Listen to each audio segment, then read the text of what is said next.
I am El Morya and I have a message for you of the light. You do not recognize your strength.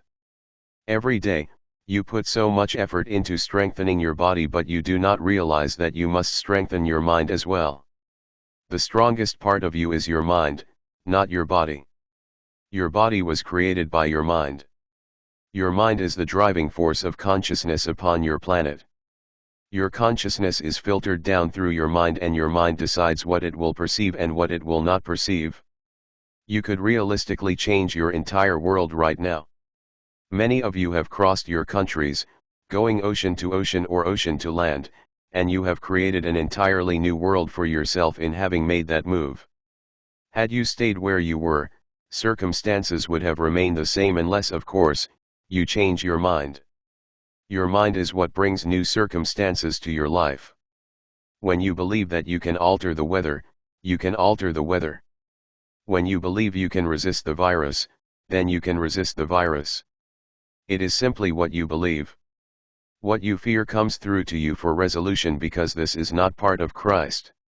You are Christ, and what is not part of you, when you create something that is not a part of your truth, you are resisting yourself. Truth is a part of who you are. Truth is the rule upon which you function in the same way that your world functions with natural laws. You have trees, you have birds, you have water, you have animals, dirt, and land. These are the rules of your world, and your world of your consciousness is truth. There is your world. You are creatures of God, you are part of God, and you must stand in your own light. To do otherwise is to fail yourself and to fail the world in which you live. There is no choice. You must do so. Now is the time, particularly now, as this world needs you now. You must do whatever you can, but the first thing you must do is to stop believing that you are limited. You are unlimited. Because God is unlimited. Do you see limits in God? No, there are rules, but these are not limits, but God is unlimited and so are you. Anything you desire, you can create.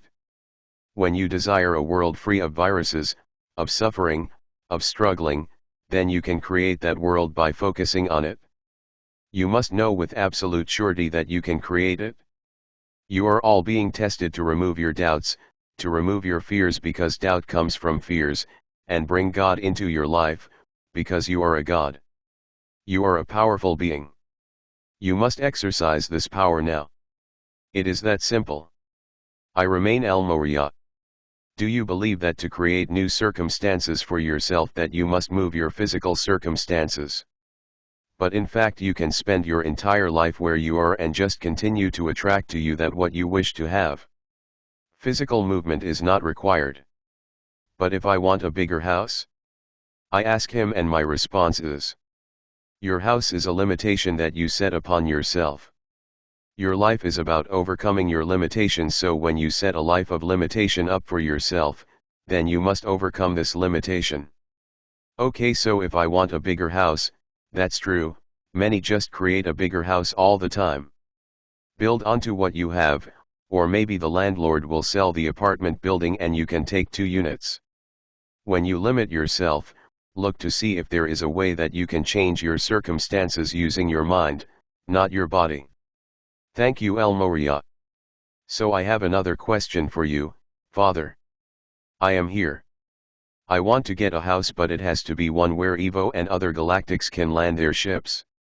I live in a city with people around me, so landing a ship isn't possible here. How would I deal with that?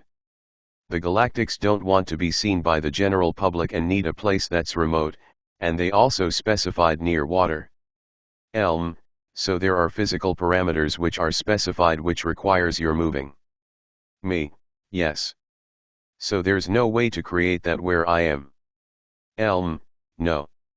You are creating that right now in knowing that there is a house which is waiting for you to purchase which fits your requirements, but now physical movement is necessary. Me, So you're saying that changing things with your mind doesn't work in all cases. You in fact have a time limit. Me, yes, like before I die. Otherwise you could create that circumstance where you are. However, you are limited by your physicality in the respect of time. You only live so long. So this does require physical movement. My information to you was based on many aspects of your life. I see you have moved many times in your life and this was not all necessary. Me, how so?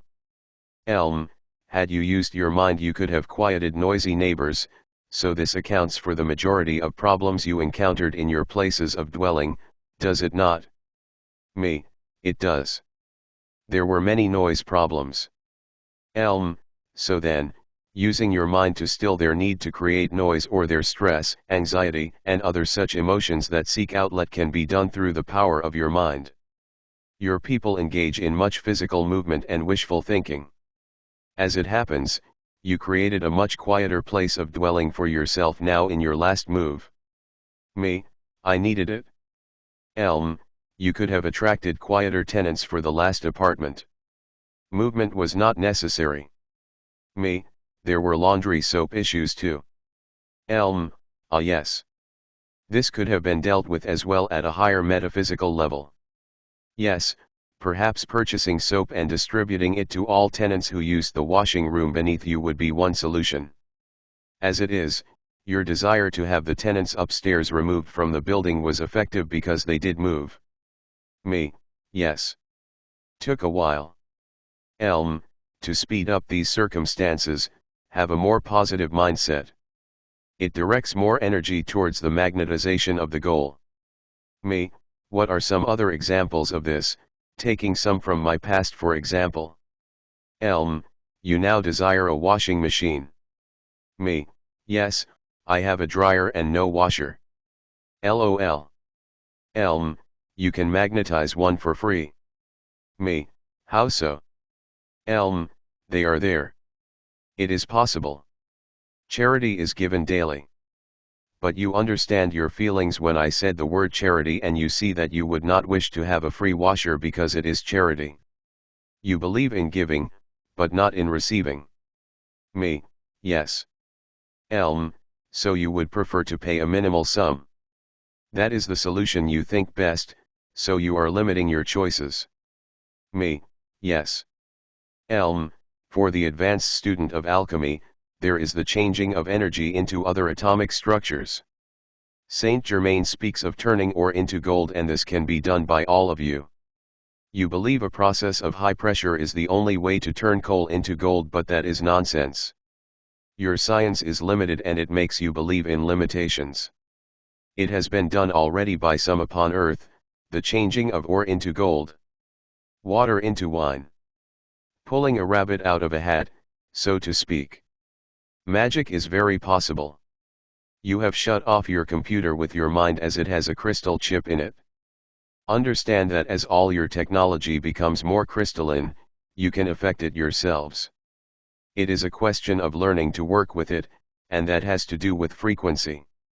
When in a bad mood, you find your computer acting up. Even the software changes screens, shuts down, etc. This is due to your mood. Me, I find my Ethernet cable doesn't work as well as the Wi-Fi. Because you wake up in a bad mood, my child. You are affecting the chip and the limited connection is more affected than Wi-Fi, which can work independently of your mood. Me, LOL, waking up with low blood sugar.